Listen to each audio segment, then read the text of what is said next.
There comes a time in life when we find ourselves trapped not by walls or chains, but by the silent, private weight of our own minds. We replay moments that no longer exist, cling to words never spoken, and carry wounds that time alone cannot heal. It's as if we are haunted by echoes of the past, bound by invisible threads woven from regret, loss, and longing. But what if this suffering isn't caused by the events themselves, but by our refusal to release them? The Stoics taught that pain is real, but suffering is a choice. And in that choice lies our freedom. The question is, are you ready to let go? 1. The silent prison of the mind. We do not suffer from the past itself, but from the chains we forge around it. The human mind, vast and powerful, is capable of great wisdom, yet it can also become a cage-zone where we voluntarily lock ourselves away. A betrayal, a loss, a moment of shame. These are not just events that happened, they become echoes that refuse to fade, replaying over and over, shaping our reality long after they should have passed. Pain is inevitable, but suffering is a choice. The Stoics knew this well. Epictetus once said, "Men are disturbed not by things but by the view which they take of them." Our suffering is not born from the event itself, but from the way we continue to relive it, feed it, and give it power over us. Every time we revisit the wound, we make it fresh again. Like a fire that needs wood to burn, our suffering continues only because we keep adding fuel. But why do we hold on to pain? Why do we revisit memories that hurt us, dissecting them, replaying conversations, rewriting what was said in hopes of a different ending? The answer is simple. The mind clings to what it knows. Even suffering, when familiar, can feel safer than the unknown. The past is a fixed story, something we can touch and define. The future, however, is uncertain, and uncertainty, to the mind, feels like a threat. This is why we hesitate to let go. The past, no matter how painful, feels like home. But in doing so, we make a tragic mistake. We allow what was to dictate what is. We let ghosts of old wounds shape our present, whispering doubts into our ears, keeping us trapped in a world that no longer exists. So how do we break free? The first step is recognition. We must become aware of our own mental loops, observe the thoughts we gravitate toward, the emotions that keep us stuck. Marcus Aurelius wrote, "You have power over your mind, not outside events." Realize this, and you will find strength. When painful memories surface, we must see them for what they are, echoes, not reality. They hold no power unless we give it to them. The second step is shifting focus. Instead of asking, "Why did this happen to me?" ask, "What can this teach me?" Every hardship carries a lesson. A heartbreak teaches us resilience.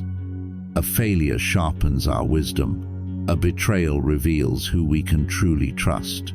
But to see these lessons, we must stop looking at the past through the lens of loss and start seeing it as a source of growth. Letting go does not mean forgetting. It does not mean pretending the past never happened. It means making peace with it. It means acknowledging that pain was once real, but it does not need to define us. The present moment is the only place where life happens. The past is a memory.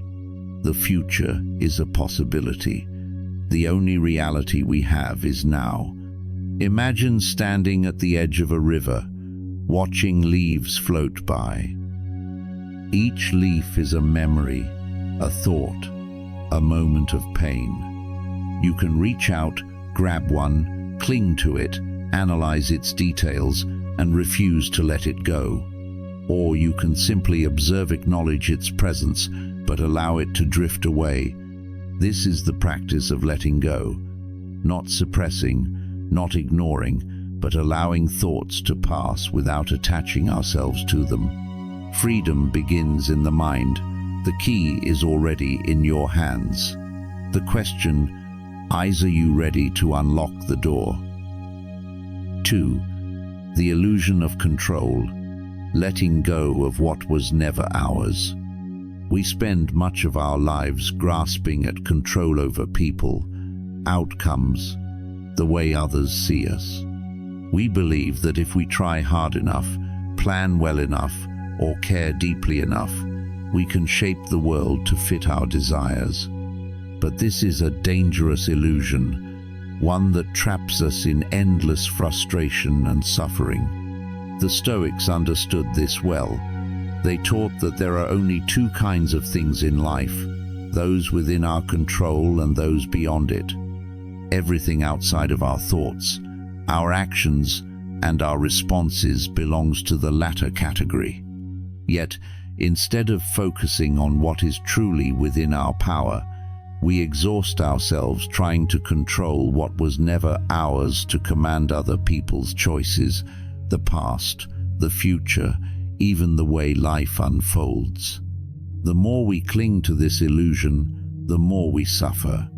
We beg for people to stay, thinking that our love alone should be enough to hold them. We replay conversations in our minds, believing that if we had said something different, the outcome would have changed. We try to force situations to unfold as we wish, only to be met with resistance, disappointment, and pain. But control is like trying to hold water in our hands. The tighter we grip, the faster it slips through our fingers. What happens when we finally accept this truth? At first, there is fear. To acknowledge our lack of control feels like stepping into the unknown with no safety net. If we are not in control, then who is? If we cannot dictate outcomes, then what can we rely on? These questions stir discomfort because they force us to confront an unsettling reality. Life moves according to its own rhythm, indifferent to our wishes. Yet, within this realization lies our greatest freedom.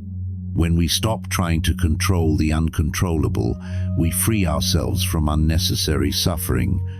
We no longer waste energy on changing people who do not want to change. We no longer replay the past, hoping it will somehow rewrite itself. We no longer tie our happiness to circumstances that are fickle and fleeting. Instead, we turn inward to what has always been within our power, our perspective, our choices, and the way we meet life as it comes. Marcus Aurelius, the Stoic emperor, once wrote, "You have power over your mind, not outside events. Realize this, and you will find strength." This is not a call to passivity, but to wisdom.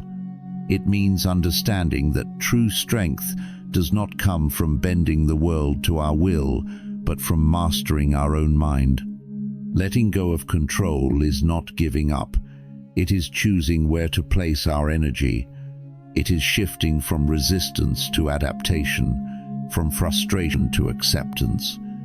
It is the difference between fighting the ocean's waves and learning to swim with the current. So, how do we practice this? First, we must identify what is outside our control.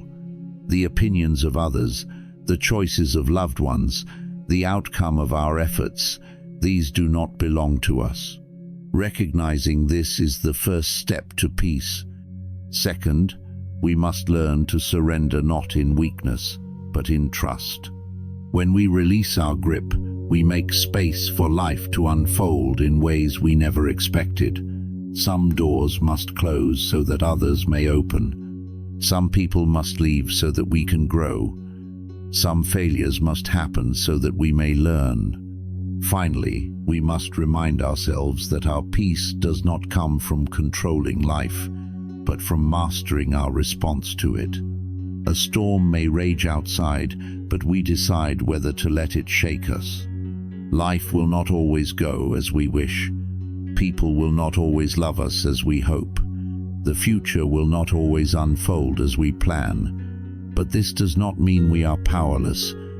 It means our power lies elsewhere, in the ability to meet each moment with wisdom, to embrace change rather than resist it, and to find peace in knowing that we were never meant to control everything. When we stop chasing control, we gain something far greater: freedom. 3. Breaking free from the echoes of the mind. The mind is a powerful force capable of brilliance, but also of destruction. Like a river carving deep grooves into the earth, our thoughts, when repeated, become pathways that shape how we experience reality. If we are not careful, these pathways turn into prisons, trapping us in an endless cycle of regret, resentment, and what-ifs. How often do we find ourselves revisiting the same painful memories, reliving the same wounds, and rehearsing conversations that have long since ended? A betrayal from years ago, a mistake we cannot undo, a love lost to time. We carry them as if, by holding on to them, we might somehow change the past. But this is an illusion. What's done is done. What remains is only our mind's refusal to let go. The Stoics understood this well. Epictetus once said, "It is not things that disturb us, but our judgments about them." In other words, suffering does not come from the past itself, but from our insistence on replaying it. The more we dwell on certain thoughts, the stronger they become, like a well-worn path in the forest, trodden so many times that it becomes the only road we know. But here is the truth: we are not our thoughts. We are the ones who observe them. If we wish to be free, we must break the cycle. The first step is awareness. We must learn to recognize when we are lost in the loop of repetitive thinking. Ask yourself, is this thought helping me, or is it harming me? Does dwelling on this change anything? The moment we catch ourselves trapped in these patterns, we create an opening, an opportunity to step out of the cycle rather than be consumed by it. The second step is redirection. The mind cannot be empty, but it can be guided. When a destructive thought arises, we must replace it with something constructive. The Stoics called this voluntary displacement, the act of shifting focus to something meaningful and productive. Instead of replaying the past, immerse yourself in the present. Engage in something that demands your full attention: a conversation, a creative pursuit, a physical activity. Third, we must train the mind like we would a muscle. Just as the body strengthens through repetition, so too does the mind. If we constantly feed it negativity, that becomes our default state. But if we make a habit of redirecting our focus, choosing presence over rumination, action over stagnation, then over time, the grip of our repetitive thoughts weakens. The path in the forest begins to disappear, overgrown with new growth, leading us toward clarity instead of suffering. Finally, we must embrace the power of mindfulness. The past is unchangeable, and the future is uncertain. The only place we can truly live is in the now. When thoughts arise that attempt to drag us backward, bring yourself back to the present. Feel the air on your skin, the weight of the moment beneath your feet. Listen to the world around you. The present is always within reach. We need only return to it. Breaking free from repetitive thoughts is not about suppressing them or forcing them away.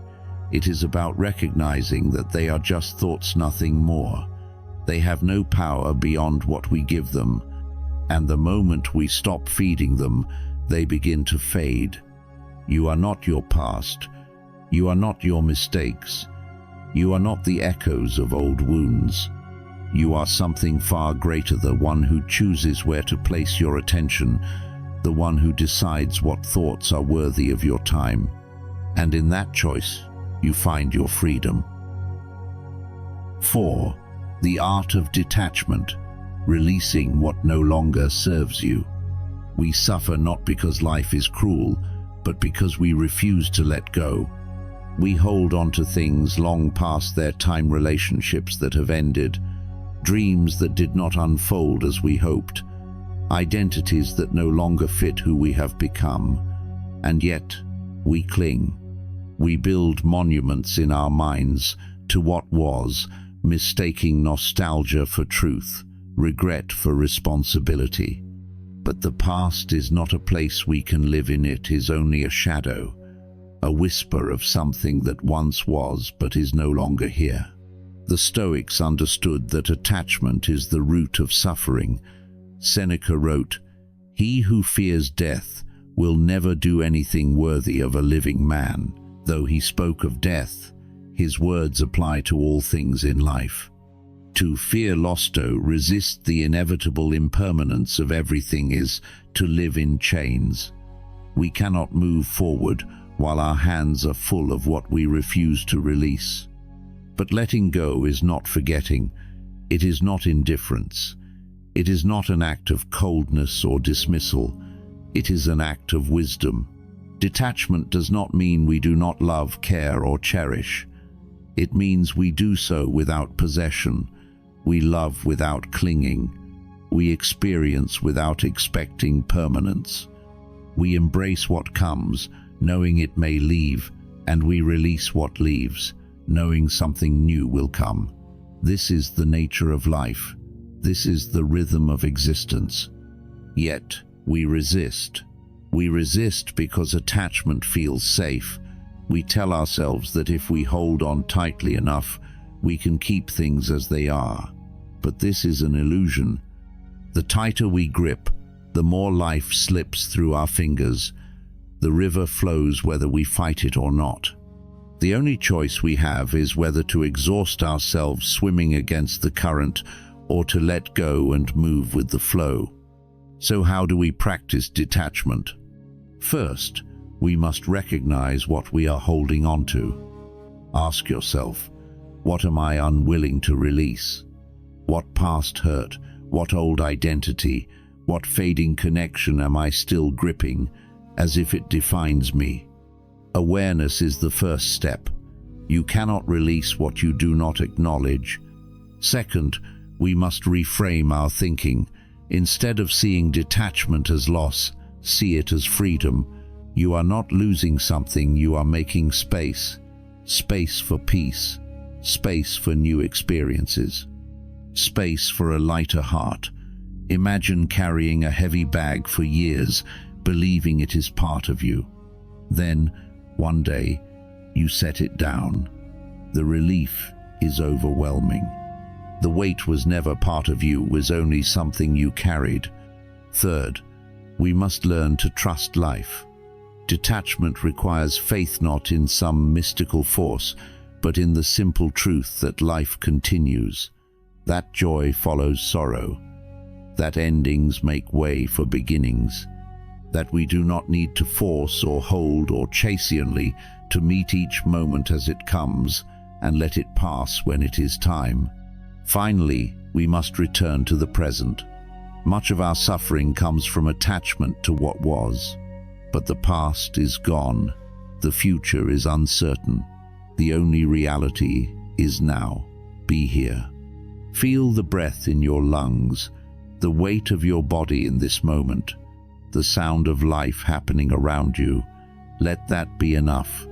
Let that be where you place your heart, your focus, your presence. When we master the art of detachment, we do not lose, we gain. We gain clarity, peace, resilience. We gain the ability to love fully without fear, to experience deeply without possession, to walk through life unburdened by what we cannot change. And in that freedom, we finally find ourselves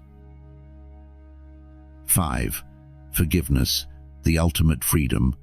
There is a weight we carry that no one else can see. It is not made of stone or metal, yet it burdens us all the same.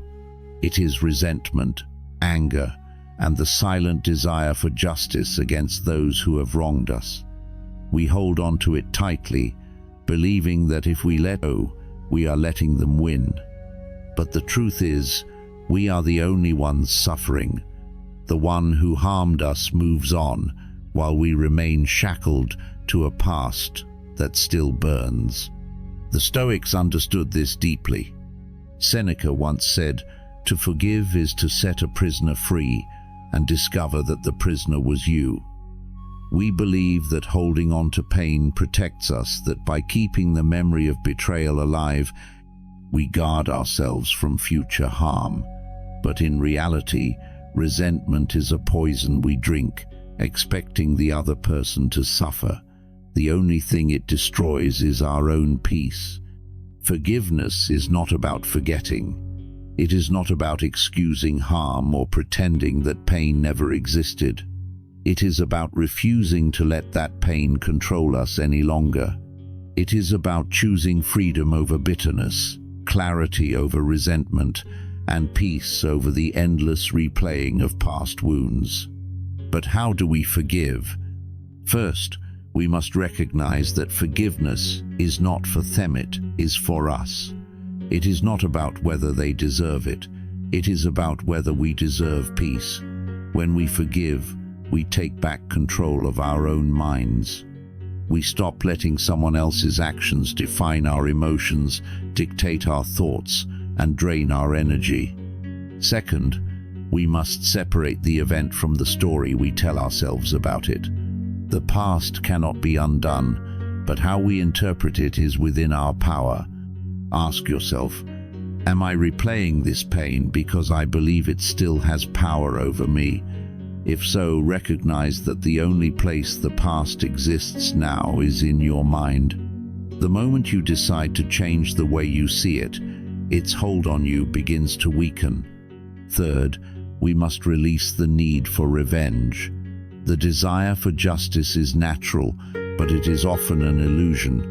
We think that if we make the other person suffer, we will finally feel relief. But more often than not, vengeance leaves us empty.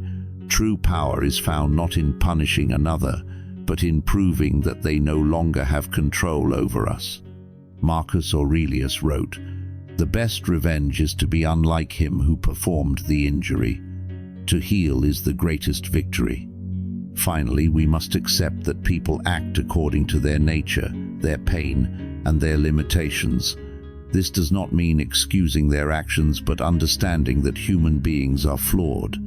Some hurt others out of ignorance, some out of their own suffering, some because they simply do not know any better. If we live expecting perfection from people, we will always be disappointed. To forgive is to free ourselves. It is to stop carrying what no longer serves us. It is to reclaim the energy we have wasted on anger and transform it into something better: wisdom, growth, and inner peace. Let go, not because they deserve it, but because you do. 6. The wisdom of impermanence, embracing life's unavoidable truth. Everything you love will change. Everything you fear will pass. Everything you are clinging to, no matter how tightly, will one day slip through your fingers. This is not a tragedy, it is the nature of life itself. We suffer not because things change, but because we expect them to stay the same. We believe that love will last forever, that success will always remain, that the people in our lives will never leave. And yet, nothing in this world is permanent. The seasons shift, the tides rise and fall, and we too are constantly evolving. The Stoics understood this deeply. They practiced memento mori, the reminder that everything, including life itself, is temporary. This was not meant to inspire fear but clarity. When we accept impermanence, We begin to cherish the present moment instead of clinging to the past or fearing the future. Seneca wrote, "What need is there to weep over parts of life?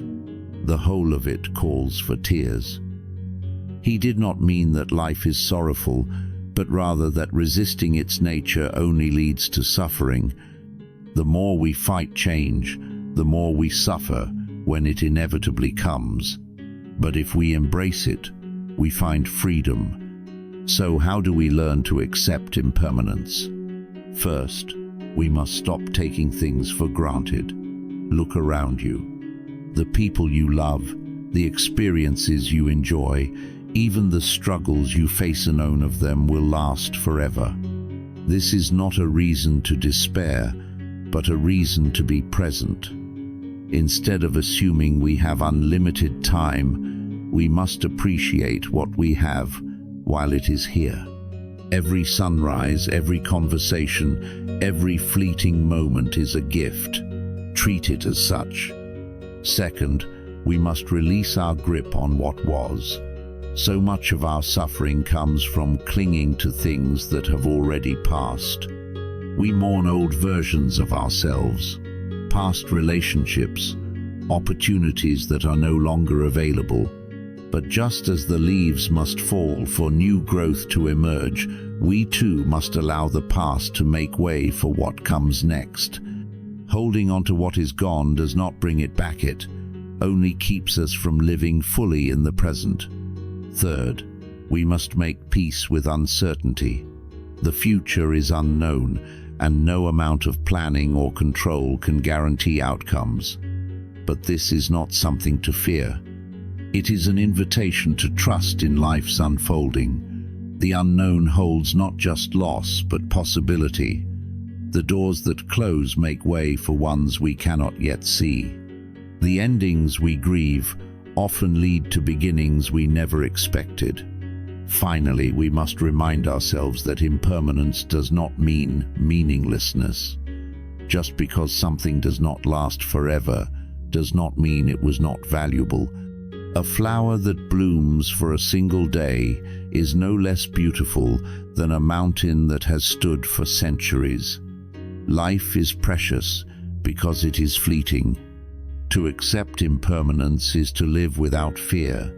It is to love without attachment, to experience fully without grasping, and to trust that whatever comes, we have the strength to meet it.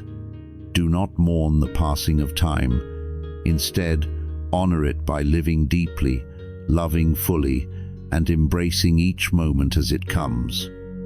For nothing lasts, and that is what makes everything so incredibly valuable.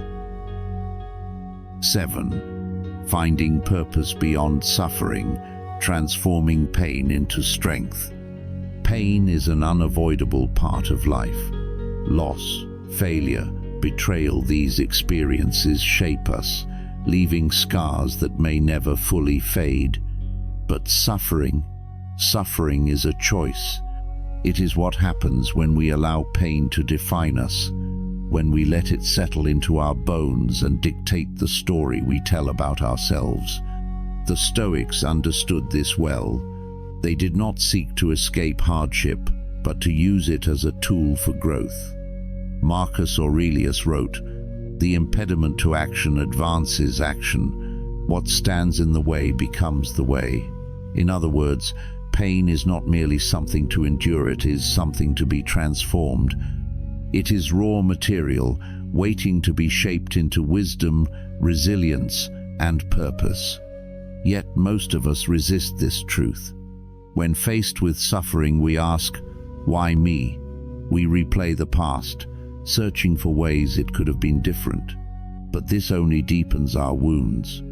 The real question is not, "Why did this happen?" but "What can I do with it?" Because pain, when used correctly, has power. Think of the strongest people you know, the ones who radiate wisdom, who carry themselves with quiet confidence, who seem unshaken by life's storms. Do you think they were born that way? Number. They became that way because they endured, because they faced suffering and refused to let it break them. So how do we find purpose beyond suffering? First, we must shift our perspective. Pain is not a punishment. It is a lesson, an invitation to grow. Instead of seeing hardship as something unfair, see it as something necessary, an opportunity to become stronger, wiser, more resilient. Every difficulty carries within it the seed of transformation, but only if we choose to nurture it. Second, we must take action. Suffering thrives in stagnation. The longer we sit with our pain, doing nothing, the heavier it becomes. But when we channel it into something meaningful, into learning, creating, helping others, we reclaim our power. We turn wounds into wisdom, grief into gratitude, loss into legacy. Third, we must detach from the identity of the victim. It is easy to let pain define us, to believe that because we have suffered, we are somehow broken. But we are not what has happened to us. We are what we choose to become despite it. Strength is not the absence of struggle. It is forged in the fire of adversity. Finally, we must embrace the unknown. The past is gone, and the future is unwritten. What lies ahead is not just more pain, but possibility. What if your suffering is the thing that leads you to your greatest purpose? What if the very thing that broke you is what ultimately sets you free? Pain will come, that is inevitable.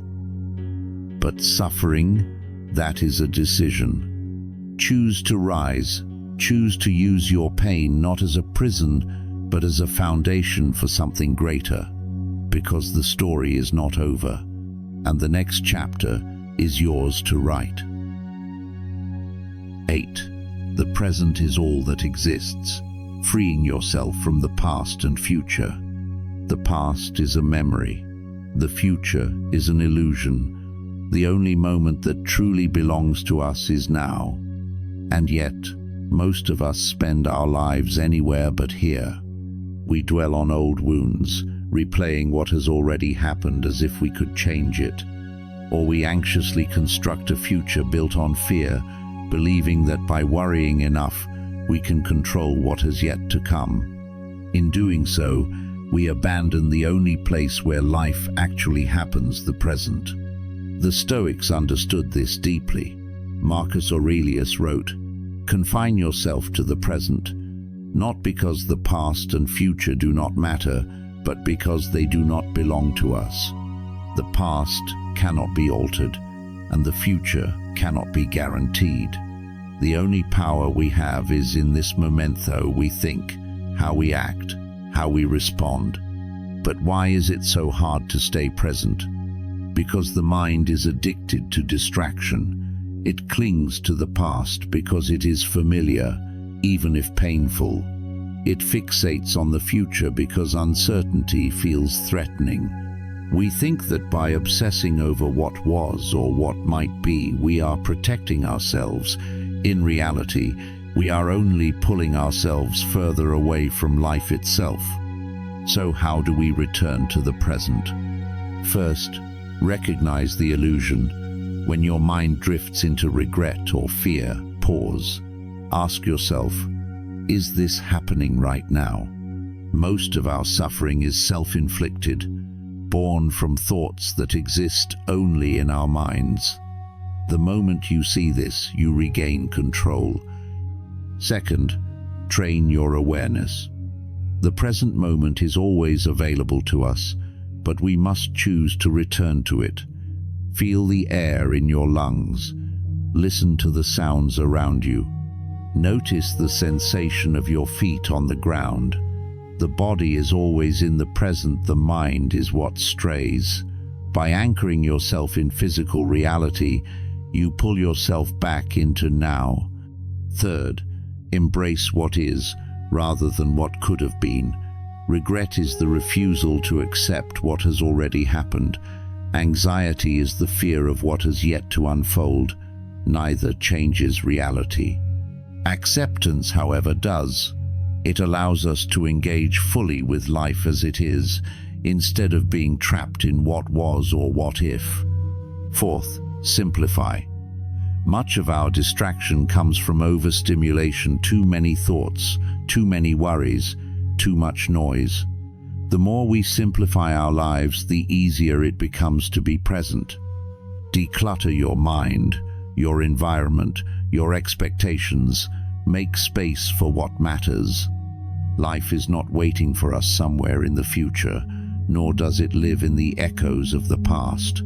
It is here, now, in this breath, in this moment. The question is, are you here to live it? 9. The power of inner peace. Mastering the one battle that truly matters. There is a war that rages within most of you's, a war against reality. We fight against the past, unwilling to accept what has already happened. We battle the future, trying to control what is beyond our reach. We resist change, resist uncertainty, resist discomfort. And in doing so, we create endless turmoil within ourselves. But what if we stopped fighting? What if, instead of trying to control everything outside of us, we turned inward and mastered our own mind? The Stoics believed that true power is not found in controlling others or shaping external circumstances. It is found in mastering oneself. Marcus Aurelius wrote, "You have power over your mind, not outside events. Realize this, and you will find strength." Inner peace is not given to us by the world. It is something we cultivate from within. It is not found in wealth, status, or validation, but in our ability to remain calm and steady, no matter what life throws at us. Yet most of us seek peace in the wrong places. We tell ourselves, "I will be at peace when I achieve success, when I find love, when my problems disappear." But peace does not come from perfect circumstances. It comes from learning to be unshaken despite them. So how do we cultivate inner peace? First, we must stop resisting life. Much of our suffering comes not from events themselves, but from our refusal to accept them. We wish things had happened differently. We wish people were different. We wish life would go the way we imagined. But reality does not bend to our wishes. The more we resist, the more we suffer. The moment we accept life as it is, not as we want it to be, we free ourselves. Second, we must detach from external validation. If our peace depends on the opinions of others, we will always be at their mercy. If it depends on success, we will always be chasing. True peace comes when we no longer need approval, when we no longer measure our worth by achievements, but by the steadiness of our own mind. Third, we must master our thoughts. The mind, if left unchecked, will run wild, replaying past mistakes, creating imaginary fears, clinging to what no longer serves us. But we are not our thoughts. We are the ones who observe them. The moment we learn to step back and not be controlled by every passing emotion, we reclaim our inner world. Fourth, we must simplify. Chaos is not just external, it is internal. Too many distractions, too many desires, too many unnecessary worries. The more we declutter our minds, our schedules, our attachments, the more space we create for peace. The fewer things we depend on, the freer we become. Finally, we must trust in the unfolding of life. The future is uncertain. We do not know what will happen, nor can we control it. But we can choose how we meet each moment. We can either greet life with fear or with faith, with resistance or with flow. Peace is not the absence of difficulty, it is the ability to remain steady despite it. There will always be storms, there will always be chaos outside of us. But the real question is, will there be chaos within us? Because the world will not always be calm, but we can be. And in that calm, we find the greatest power of all, the power of inner peace. Conclusion: the freedom of letting go. Suffering is not found in the events of our lives, but in our refusal to release them. We cling to the past, try to control the uncontrollable, and allow repetitive thoughts to imprison us. But the truth is, freedom has always been within our reach. It begins the moment we choose to let go. Let go of what you cannot change. Let go of the illusion of control. Let go of the need for approval, the weight of resentment, and the fear of uncertainty. True peace is not found in fixing the world around us, but in mastering the world within us. This is not an easy path. It requires awareness, discipline, and courage. But those who choose it will find something far greater than temporary happiness. They will find resilience, clarity, and an unshakable sense of inner strength. Now, I want to hear from you. What is one thing you are working on letting go of? Share your thoughts in the comments, and let's continue this journey together.